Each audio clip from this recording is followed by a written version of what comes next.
Good evening, ladies and gentlemen. I am Mr. Abbas, the UN SAAT coordinator from the Islamic Republic of Pakistan. Today, we have exclusive interview with Dr. Sultan Azam Temuri.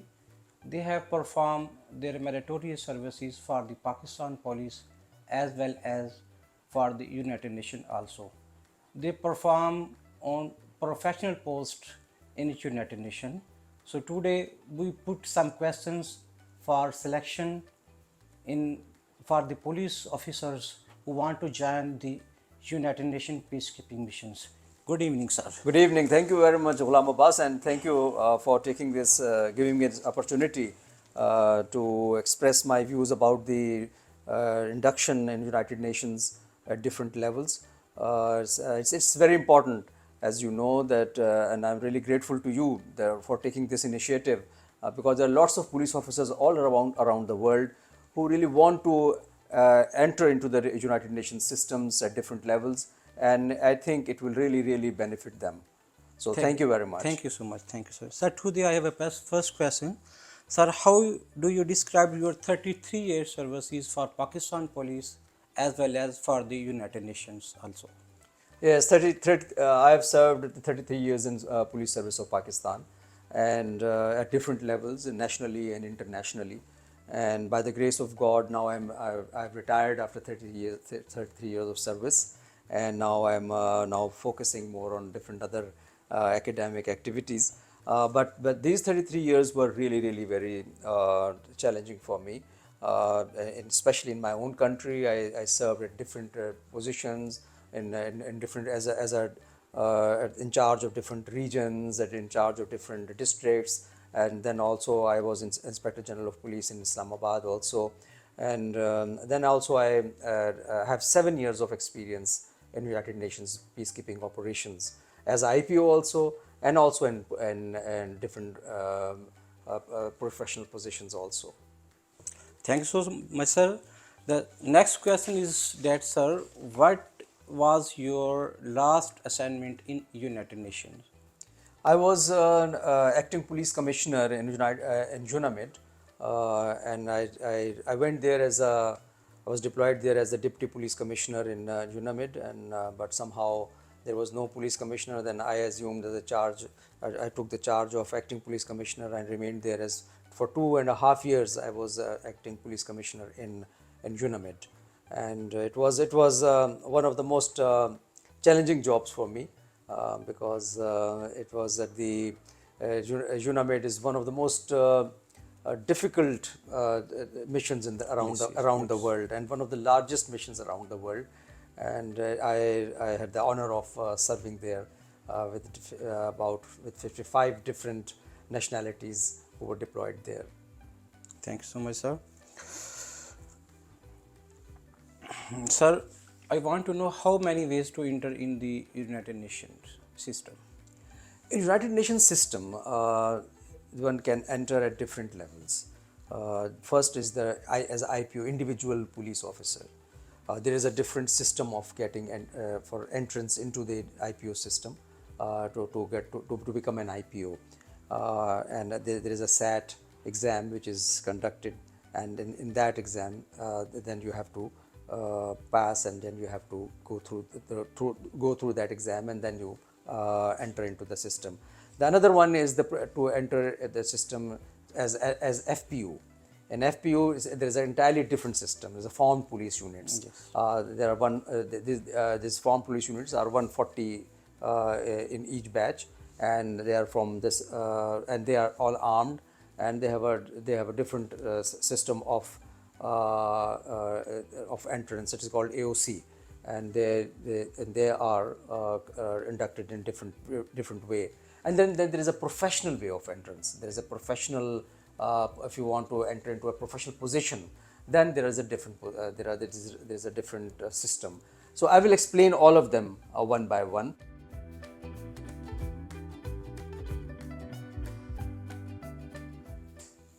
Sir, what is the prescribed procedure for selection of IPOs? For IPOs, in all the member states, they have to conduct a pre-SAT examination for their for their IPOs, for the nomination of their IPOs.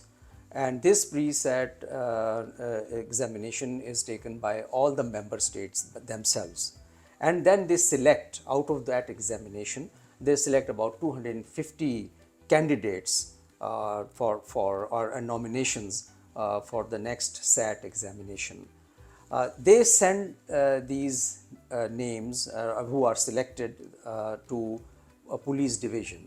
In police division, there is SRS a section, selection and recruitment section, which deals with this. And they send all these names to SRS in police division. And from there, within 40 days, a date is given. And after that, a SAT team who have some AMS instructors who they come to that member state and they conduct the SAT examination. So this is basically an exam procedure. Number one, pre-SAT is essential. After the pre-SAT, those names are sent to police division, and from the police division, the date is given, and then that AMS instructors, they arrive to that country within 40 days and they conduct the AMS examination and the SAT examination there. This is the answer for those police officers who always ask when the UN SAT team is going to be visit our country. So next, sir, go to that when the AMS team arrived in the member states, what they adopt the procedure, prescribed procedure for selection of police individual. When the AMS teams arrives in any member state, they first, of course, they see the list of those candidates who have been qualified by the pre-SAT examination, and they see whether they fulfill the criteria or not. There is a prescribed criteria and requirements for police officers who can be qualified for this AMS. So in that is very important to know, because that criteria, that the age, then the professional experience, the medical fitness, everything is explained there. For example, the age should be 25 to 60 years of age, but preferably they prefer 55 years of age. Then medically one should be fit, and then the professional experience should be 5 years, at least 5 years, without your academic or training period. And then they see some competencies like language skills, especially because if it's an English speaking mission, then it is your English should be, you should be able to understand English properly, you should be able to read easily, write clearly, and speak fluently. So this is very important in English. Then driving skills should be, they check the driving skills, and for that national driving license should be there, they must have that. And then the firearm handling and shooting skills are also, they check those also. All this, then they start these examinations, and at the end, then they have this interview. And in that interview, they check the computer skills and your understanding and knowledge of United Nations systems, especially of, you should know about peacekeeping operations, you should know about special political missions, you should know about their principles, you should know about the mandate of the mission in which you are being deployed. You should know about it, and also strategic guidance framework, SGFs. This is very important. You must know about them. So in the interview, they ask about these questions. So when they come, they will check the list. They will see whether everyone fulfills the criteria, and then they start their examination procedure.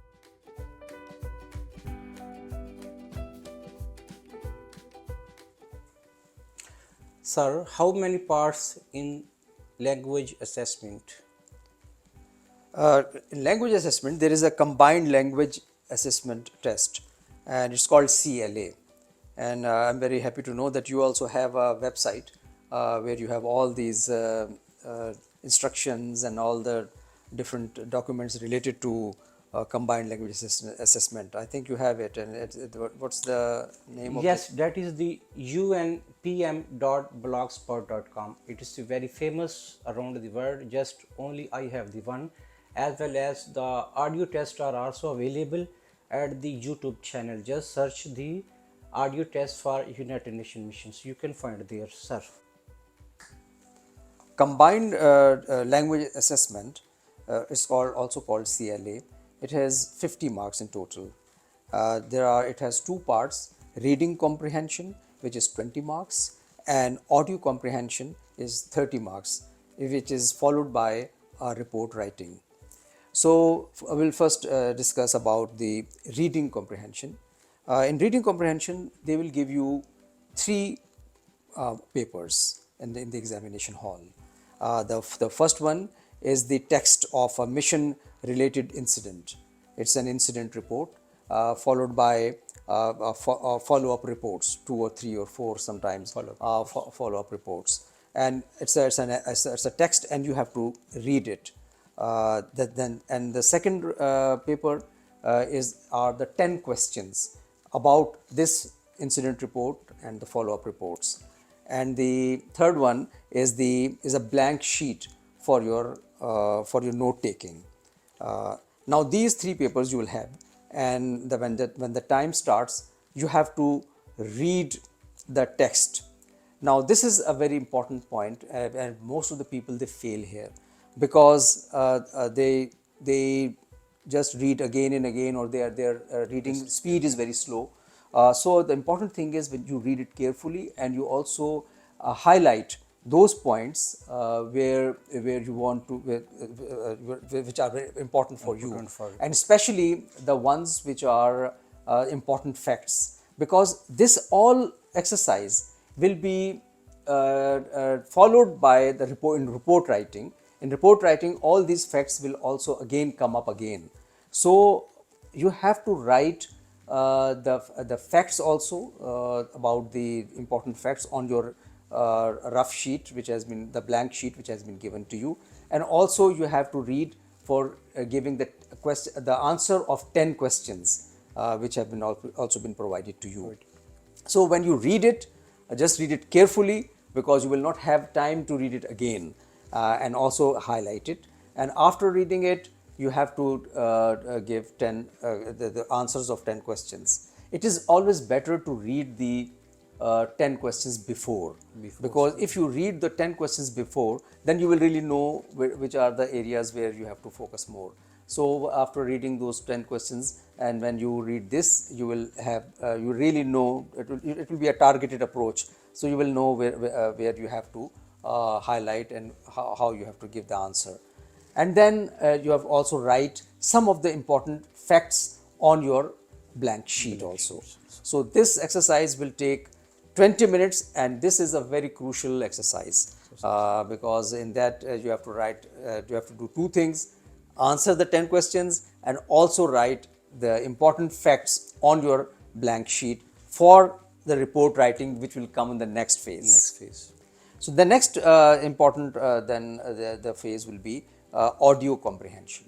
In audio comprehension, they will you have to listen to different videotapes. The first one is a narrative. About one person will just narrate one incident report. It is related to the same incident. But he will narrate it, or she will narrate that incident. And after narration, there will be a dialogue between two people about the same incident. So all these things will be repeated again and again. And again, in this one again, you will be provided one blank sheet where you can write the facts about those the narration and about the dialogues which has taken place. So now you will have two blank sheets, one blank sheet from the previous from the previous reading comprehension, and the second blank sheet from the audio. And then you will have all these material with you for report writing, which will be the last aspect which we have to write. Now this all aspects had, this all takes 30 minutes. 30 minutes. And in 30 minutes you have to listen and also write to the Complete complete report. So in complete report they will give you a form, a report writing form, and on that form you have to write a report. And in this report it is very important to know that the report has to be brief, it has to be complete, it has to be clear. This is very important in writing a report. And yes, you want to ask But something? should not be like a story. Always write in third party. For example, he stated that the team arrived at the scene by 2100 hours, like that. Yes, exactly. It has to be and it is something all the police officers do. Report writing we all do in our police work. Yes, usually they can. Yes, wherever we are, we when we go to a crime scene, we write an incident report. And but this incident report should be very professionally made. It shouldn't have extra points. The only things which are related to that incident should be there. Should be It should start, of course, from the time, at what time it has taken place, from the date, at what was the date, and there is a specific way of writing it. For example, in time, you have to write in a 24-hour system, like 2100 hours, 2000 hours on Sunday, 19th March 2023. So this should be the sequence. And then you have to write who reported it, who is the complainant, who is the victim, who are the witnesses. This is a pure police work which we all do in our police stations. And you have to write the suspects, and if there is a description of a suspect, you have to write the description of the suspect, and if there is a motive, or if there is why they have done it and how they have done it, or the crime, all those aspects should be narrated in the report. So a report is a professional. It should be very professional. You should be, and I always say you should remember 5 W's and H. The 5 W's are who, when, where, what, why, and how. This should be in your mind, and just answer all these questions. Who, it means suspects, complainants, victims, witnesses. When, what was the time, what was the date, where, the location, exact location where it has taken place, what, the type of crime, why, the motive, and the causes and the reasons behind it, and how it happened, the scene of, especially the scene of crime. So all these aspects, they have to be mentioned in the report. One thing is very important while you are writing report, that is called time sequence. It's very important, sir. Chronological. Yes. For example, sometimes people, when they start, they tells the last times follow-up report last and go to the top. That is not a good thing, because when you start report writing, there should be a time sequence, step by steps. That is already you read in the reading as well as also in the listening in the audio. That is very important. Time sequence is very important in a report writing. Thank you, sir. Thank you, and thank you very much. It's a very important point. And from the very beginning of the examination, you must write all these things on your rough paper, on the blank sheet which has been given to you, and you must just keep on writing all these important points, so that at the end you must be able to write your report comprehensively.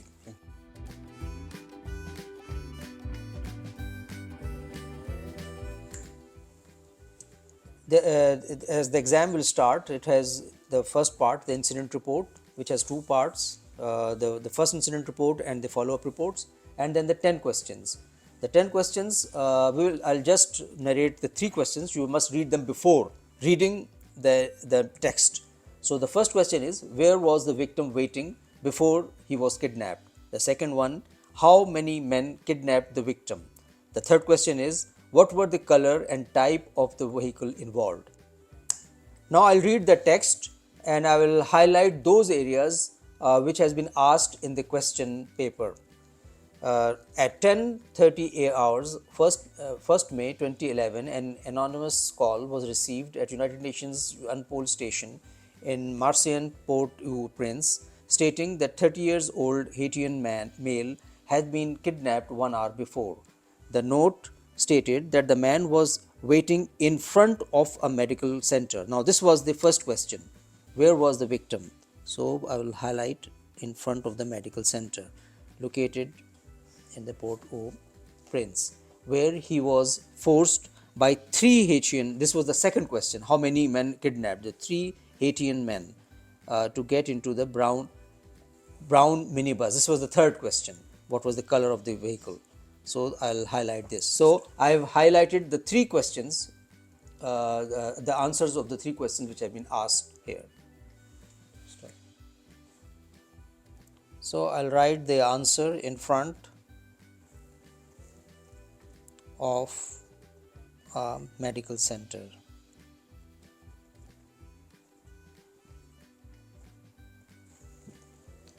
Then, how many men kidnapped the victim? 3 men kidnapped the victim.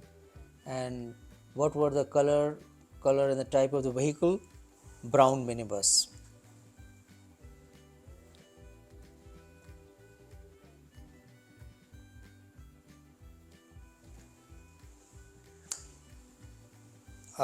At the same time, we will also highlight those areas or those points which are important for the report writing.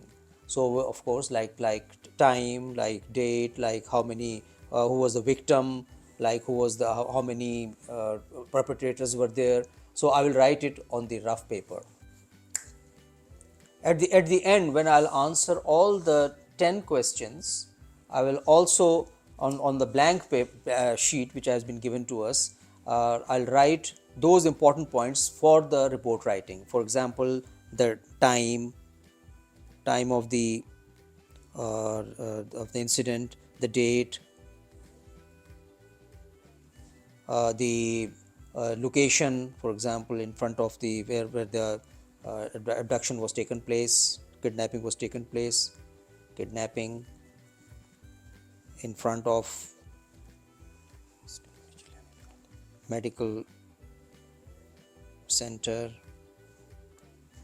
like the how many, there were 3 men, the vehicle, brown minibus, and 30 years old Haitian male was the victim. But we will do all these at the end. After answering these 10 questions, then we will write on the blank paper some of the important questions which will relate to the report writing at the end of the examination.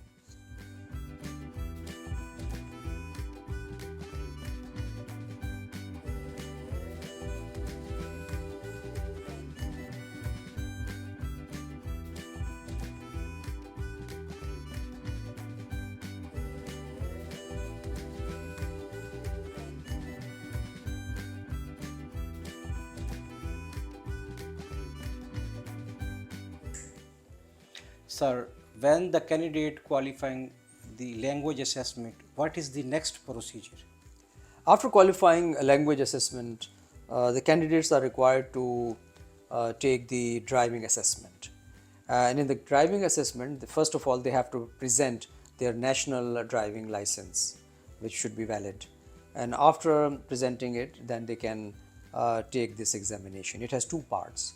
The first part is the parallel parking or garage parking. And but one has to do some practice before taking this exam.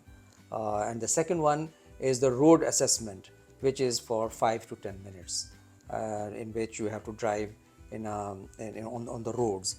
but it's usually a low traffic area in which the examiner sits besides you and they check how you drive in the built up area, or you can drive on the roads. So after this, if you qualify these tests, then when you go back to when you are selected, when you go to the mission area, then again your driving test is taken in the mission area, and then a permit is issued to you. Yes, that is called the driving assessment upon deployment. Upon deployment. Yeah.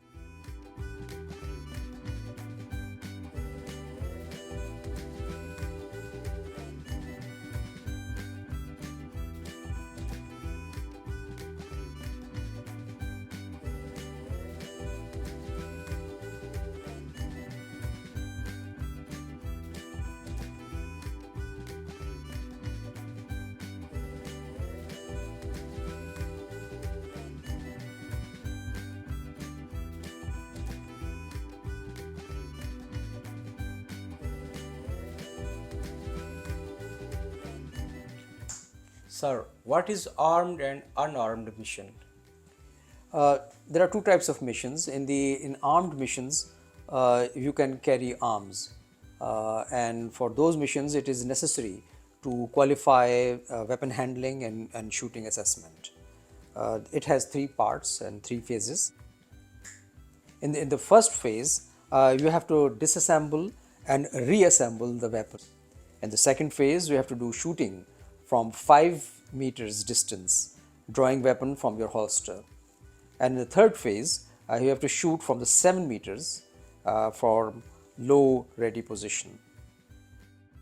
So in phase 2, total rounds are 5. The distance is 5 meters with 5 seconds duration from command and shooting the round. The weapon should be drawn from the holster. In phase 3, total rounds are 5. The distance is 7 meters with 5 seconds duration from command and shooting the round from low ready position. To pass shooting test, you have to hit at least 9 out of 10 rounds on 45 multiplied by 45 centimeters target and demonstrate safe handling of the weapon throughout the process.